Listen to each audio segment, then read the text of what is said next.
Bueno, ante todo, gracias por responder a esta convocatoria. Yo soy Ricardo Beglia, presidente del Colegio de Corredores Inmobiliarios de la provincia de Santa Fe, primera circunscripción. Me acompaña Lucrecia Moon, de la Cámara Inmobiliaria de Rafaela, y Jorge Piguín, que es vicepresidente del Colegio de Corredores Inmobiliarios. La convocatoria es hacia los fines de tratar de aclarar o esclarecer y explicar qué es lo que ha ocurrido y está ocurriendo de las inmobiliarias que están actuando en forma ilegal en la ciudad de Rafaela. Detalles que la mayoría de ustedes ya tienen por la información que han venido colectando por sociedades comerciales o por particulares que no tienen título de corredor inmobiliario y por lo tanto no están matriculados. Y a partir de allí entonces se radicó la denuncia penal por violación al artículo 247 del Código Penal, que a partir de allí comenzó a intervenir el Ministerio Público de la acusación, que dispuso como primera medida corroborar los hechos indicados por el Colegio Inmobiliario, y una vez logrado esto se ordenaron allanamientos, 12 allanamientos, de los cuales se concretaron 11 porque hay uno, como dicen ustedes los periodistas, la persona abandonó los lugares que solía frecuentar, entonces no se lo pudo ubicar, pero seguramente ya lo haremos en los próximos días. En esos allanamientos, insisto, fueron solicitados por el fiscal Martín Castellano, de delitos complejos de aquí de Rafaela. Fueron solicitados al juez penal. El juez penal evaluó el pedido del fiscal, entendió que había mérito para hacerle lugar a la medida solicitada y en consecuencia las autorizó.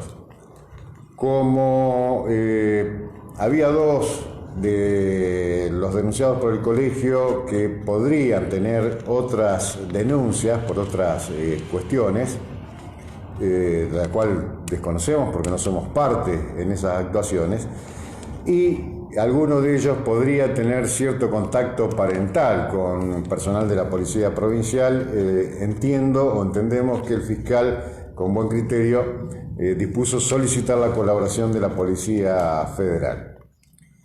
A los fines de evitar que la información trascienda y que pueda verse obstaculizada, se dispuso también, esto lo dispuso el juez, que todos los allanamientos se practiquen el mismo día, o sea, en simultáneo, el mismo día, a la misma hora. Como la dotación del personal de Policía Federal de Delegación Rafaela no era suficiente, se solicitó el aporte de las delegaciones Santa Fe, San Francisco, Córdoba y de la ciudad de Paraná, Entre Ríos. Más o menos unos 30 efectivos aproximadamente, calculo yo. Y además, por tratarse de material a incautar muy específico, se solicitó la colaboración del Colegio de Corredores Inmobiliarios, entidad que destinó 10 funcionarios de su área, del área de fiscalización, para que colabore con la policía.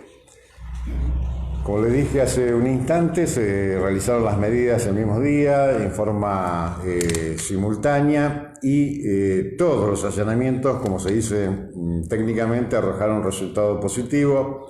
Se secuestró gran cantidad de elementos de interés para la causa, consistentes en contratos de locación, boletos de compraventa, testimonios de compraventa, testimonios notariales, ¿no?, de compraventas de inmuebles.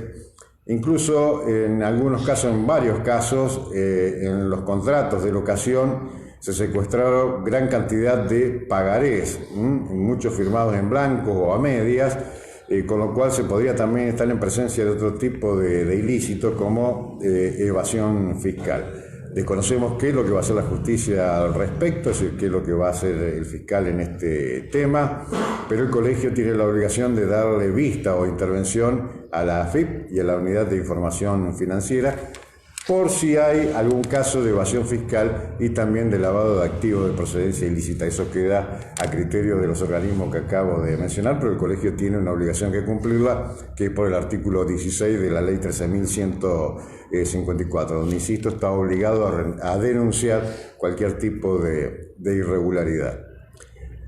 Esto fue lo que ocurrió, esto es lo que está ocurriendo. A partir de allí, insisto, sigue actuando la justicia.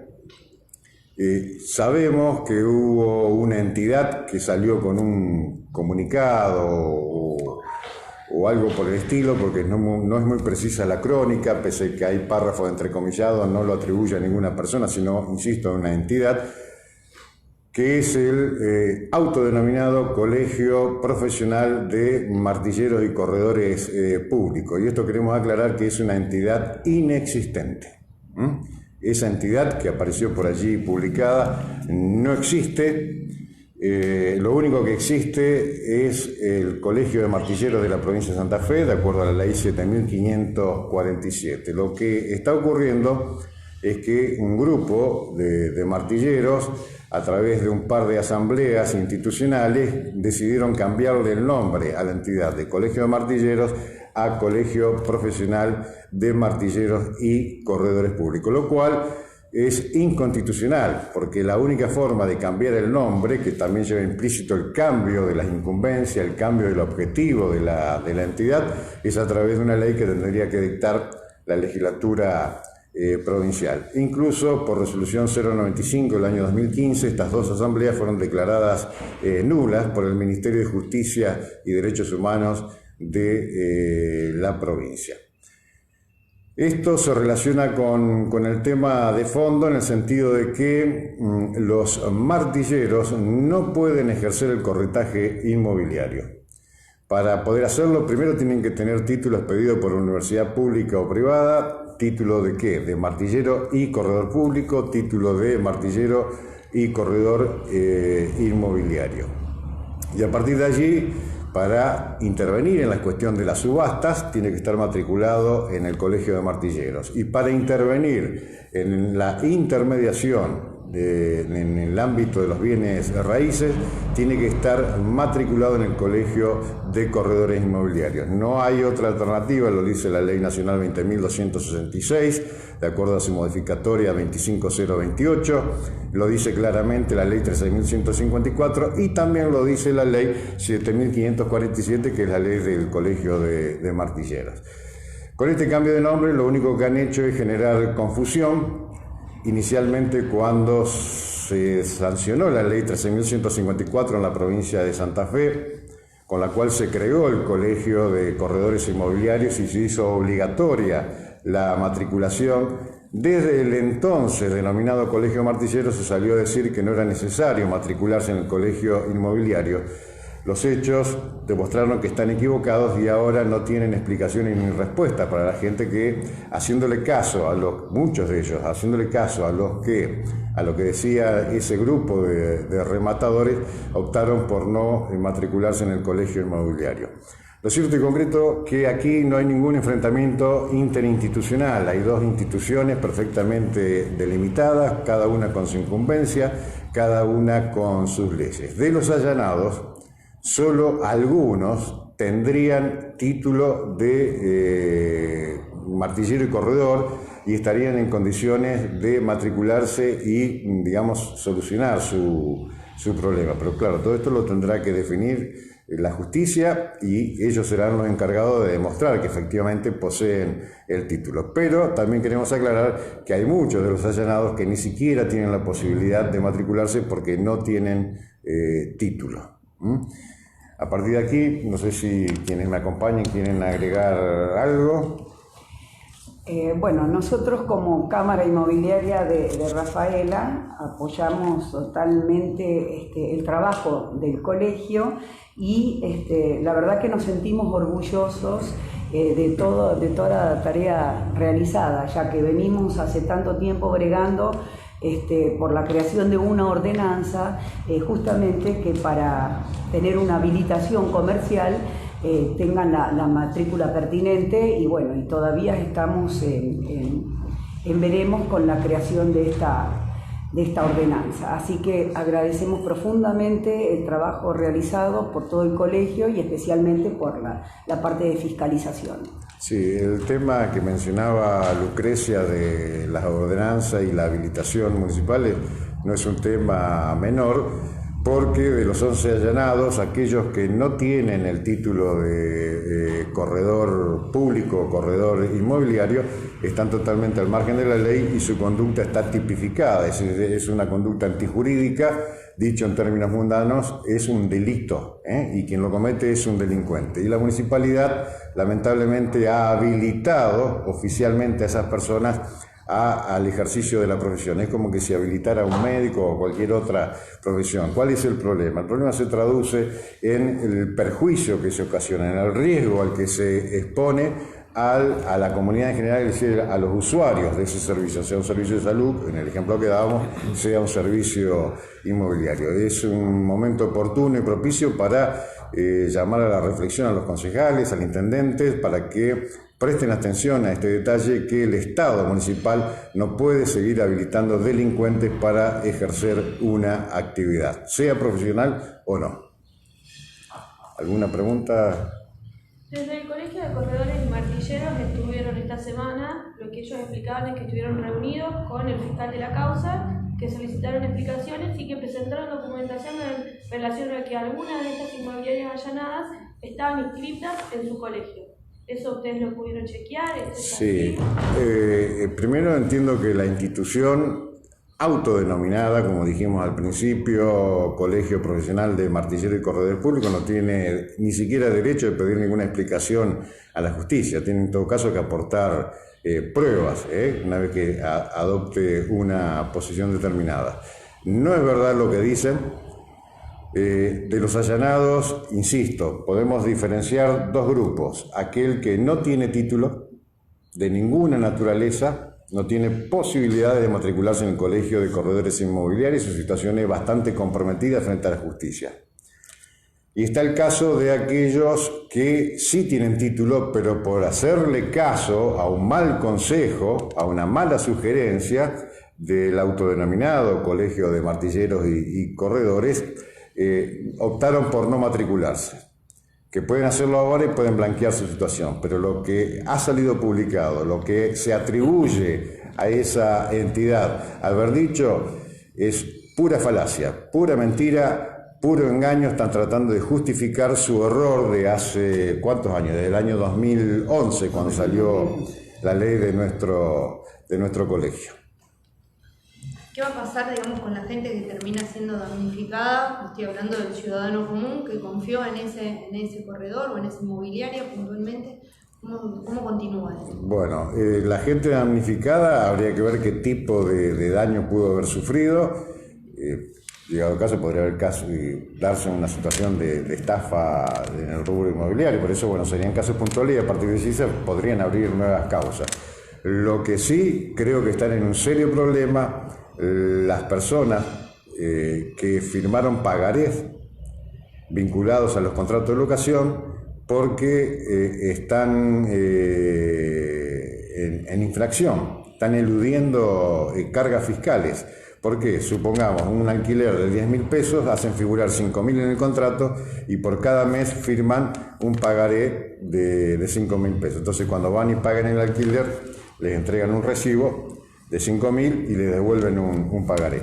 Eso es, en principio, es una infracción administrativa tributaria que tiene severísimas consecuencias. Me refiero económicas, tanto para el inquilino que suscribió el contrato en esas condiciones, para el corredor inmobiliario ilegal y para el propietario, porque el propietario también está evadiendo.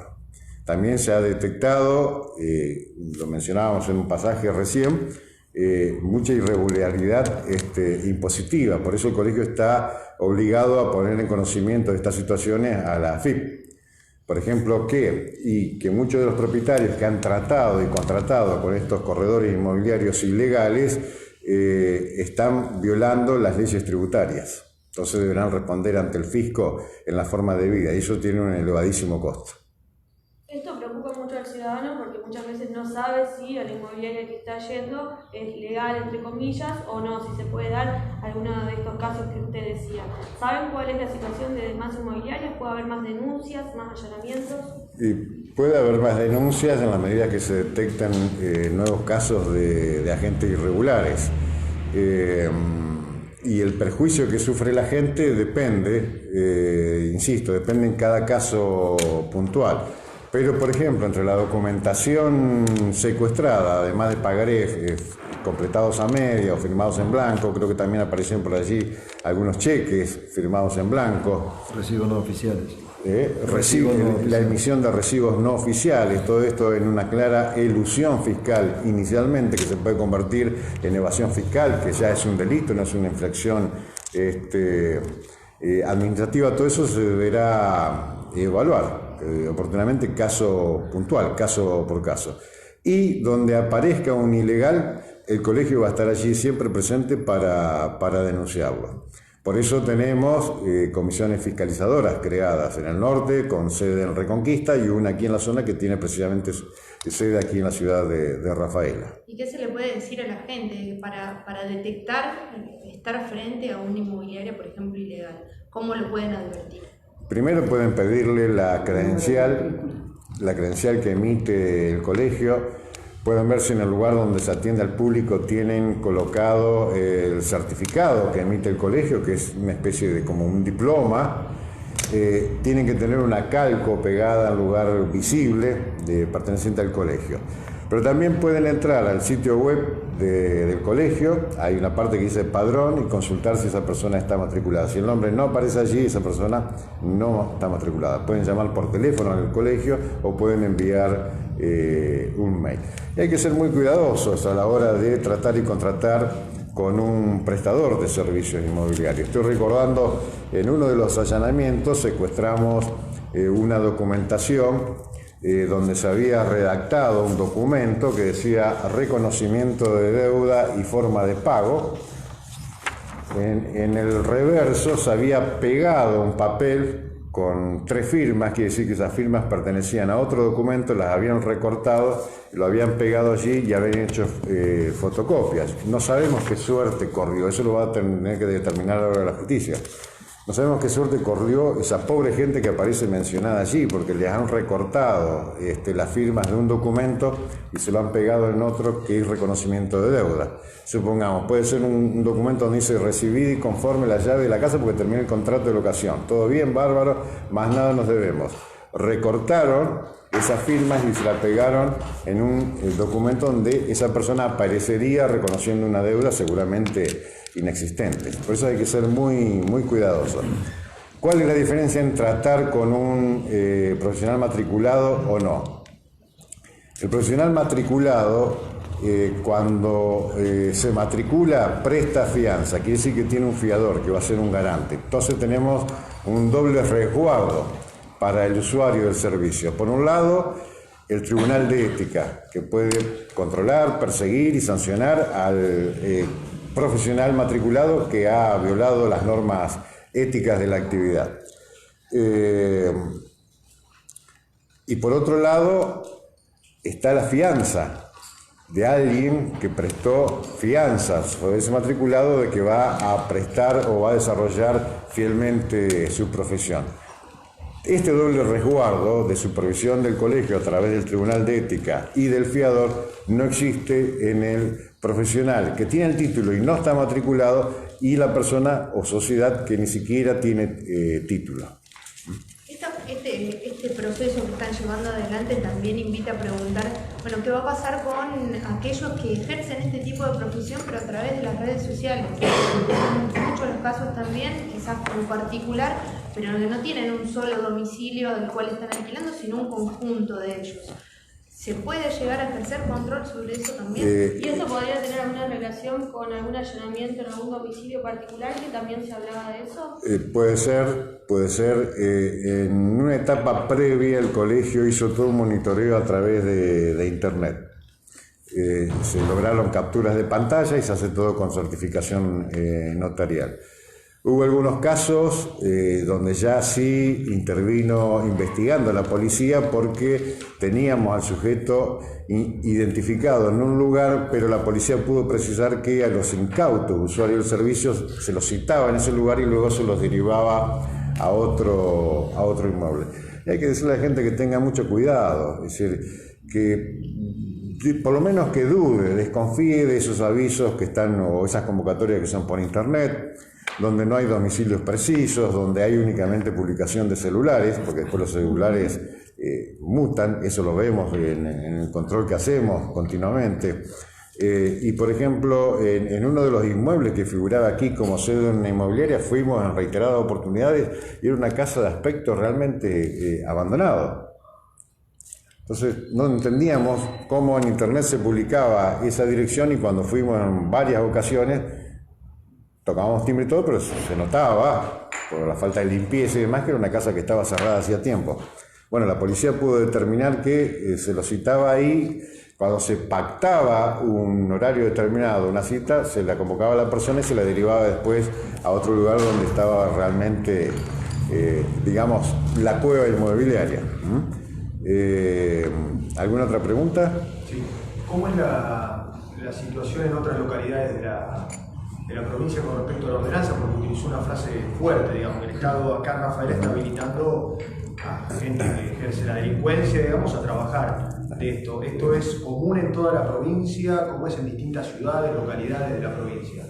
Ordenanza, nosotros ya el colegio logró en Reconquista, logró en la ciudad de Esperanza, logró en Rosario mismo, Santa Fe mismo, en la ciudad de Recreo, Villa Gobernador Galvez, en Coronda, está próximo a salir la de San Carlos, o sea, viene trabajando con las distintas comunidades para lograr esa ordenanza para que, o sea, lo que nosotros no queremos, que es el planteo que a veces hacen los ediles, es que ellos no quieren tener el control de policía.